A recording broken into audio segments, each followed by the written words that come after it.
So what's up guys, and for today's video nga guys ay itetest fly na namin yung aming Vietnam kite flute. So dito nga guys ay nilalagyan ko na lang tube or lagayan ng flute yung aming saranggola. So ang gagamitin ko nga guys dyan na saranggola ay yung aming Philippines na design. So 4 meters yun guys kasi medyo may kalakihan talaga tong flute na to. Maganda nga pala guys ang panahon ngayon kasi sobrang lakas ng hangin. So matetest fly talaga natin at makikita natin yung tunog talaga ng ating Vietnam kite flute.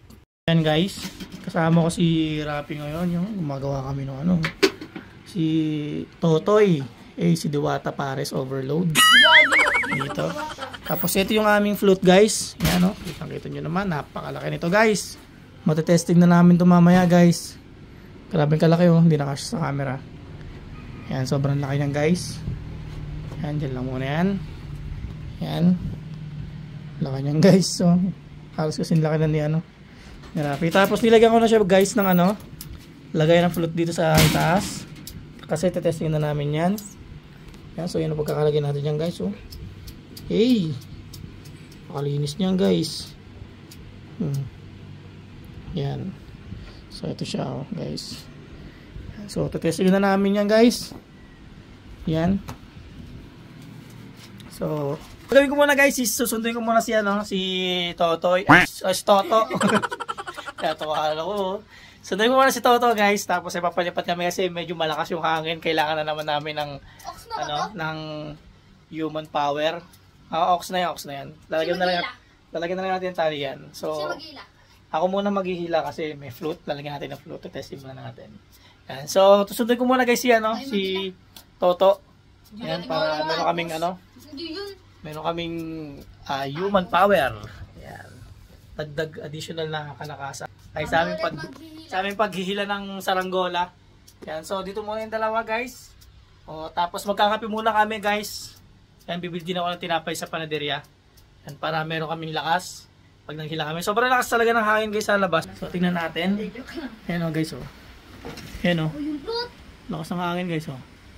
Kaya sure na sure yan talaga guys. Matik na matik yan. Yan, malalaman natin ang lakas. So pupunta muna ako guys, kila Toto, sunduin ko muna. Yan, so dito muna kayong dalawa. Bibili lang ako ng pero muna ako sa yan, so yun guys. At nandito na nga tayo guys sa bukid at isa-set up na natin yung ating Vietnam kite flute. Yan, so lalagyan na natin siya guys ng tali. So gagawin natin is maabangan na natin siya guys ng mga tali dun sa kanya mga carbon. Yan, abangan na natin siya. Tapos medyo may katagalan to kasi susukatan pa namin siya ng tali. Yan, so yun na muna guys, gagawin na muna namin to para mapalipad na natin siya at matest na natin yung kanyang flute. Yan, so maririnig na natin guys kung gaano ba siya kalakas. So excited na rin ako guys. So gawin na natin. Dito nga guys ay i-assemble muna namin yung aming Vietnam kite. Yan, so para masukat namin kung gaano kahabang tali ang ilalagay namin sa flute.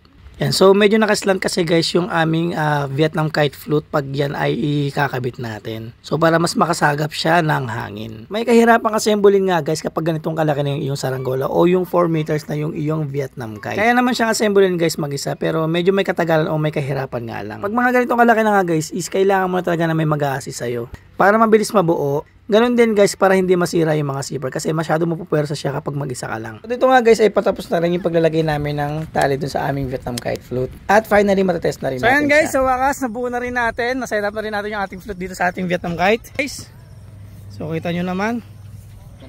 Yan, laki. So mahirap kasi mag-set up ganyan ng, ano, ng flute ng ganyan kalaki guys kasi maalog na siya, maalog pag sobrang laki na. Yan guys. So yan.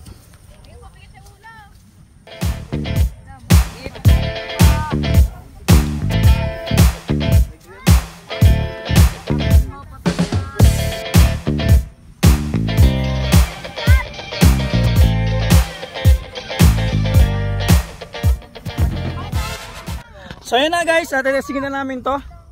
And so maghagis ng saranggola guys si Toto. And so ako na maghila guys para tetestingin muna natin to kasi di pa natin alam kung yung lipad niya is diretso. And so medyo malakas ang hangin guys sa taas. And so tetestingin na namin guys habang malakas ang hangin para makita na namin kung gaano kalakas yung flute natin. ang layan nyo si Daryl ha. Kaya ko yan. Kaya baka muna italian natin. Kailangan medyo malayo.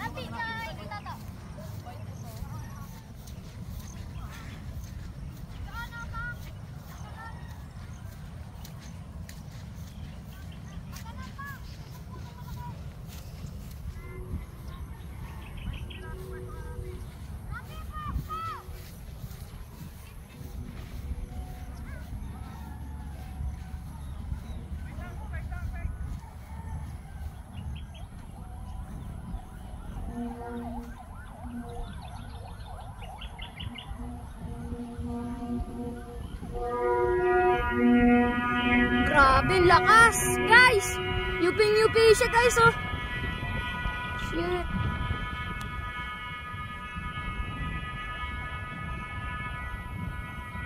Grabe. Yun, oh.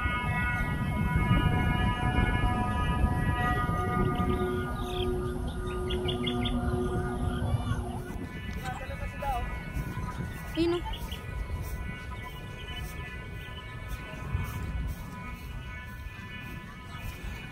Guys, dito na kami. So yung mga bata yung nag-ano, napakaganit guys. So hindi pa kalakasan yung hangin guys. Pero grabe, napakaganit. Muntik na ako matangay guys kanina. Sobrang ganit. Yung tunog niya guys, oh. Ano yung mas malakas, yung dati o ngayon? Parang yung ngayon. Yan, naturok siya guys. Ayun o yung sound niya guys. Ito mga bata, oh. Pinagilan namin, oh. Grabe yun guys, oh. Pakinggan nyo kung gano'ng kalakas yan guys. Ayan guys, lili pa rin napuno guys. Yan, oh. Ito, malalaking damo.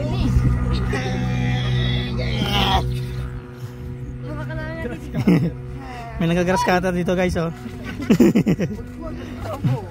Minsan lang ako. Yan guys, oh. May iba-iba yung hangin guys, yung bugso ng hangin. Yan ba sa iling sa hangin yan? Hindi ko alam kung nare-read nyo guys. Pero nawawala-wala yung hangin, eh. Yan. Yan na guys. Tambay kayo. Ayan, oh. Grabe guys. Sarap sa tenga guys yung ganitong tunog. Mas gusto ko to dun guys sa akaw namin, kausap namin dati. Tapos hindi. Ganda ng tunog, sarap sa tenga. Hindi kinalagkat si Angel. Yung isa kasi namin guys, nakakatulig eh. Yan. So nawawala-wala yung hangin guys, pabugso-bugso. Yan.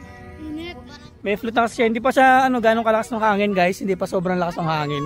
Kumbaga malakas lang siya katulad nung sa araw. Yan. Huwag yan, nabitawan ko. Pag umibitawan, okay lang tangayin ka. Bitawan ko kaya tangayin ka. Puro damo naman yan eh. Oo, puro damo yan, oh. Puro makahiya lang naman yan eh. Ayan, magalit yan. Naka-jacket naman siya eh. Nakahiya. Tsaka nakaano naman pa eh. Ihiya ka talaga. And Nahihiya ka talaga sa makahiya. Okay, hawa ka na sa. Tuman. Cow! Litnik naman eh. Carlos Ang daming alam eh. Saan eh? Ano yan? Black fruit? Cow! Black fruit master eh. Carlos Yulo. Expert. So sa mga nagtatanong na update ng buhay ni Carlos Yulo guys, ito na siya, oh. Dito na lang, papalipat na lang siya ng saranggola. Yan kasi dami daw basher sa ano eh. Yan guys, oh. Yan guys, oh. Pumunta na dyan. Ayan guys, yan. Kasi nawawala-wala yung hangin tapos biglang bubugso eh. Ang paglipad niyan guys. Ayan na.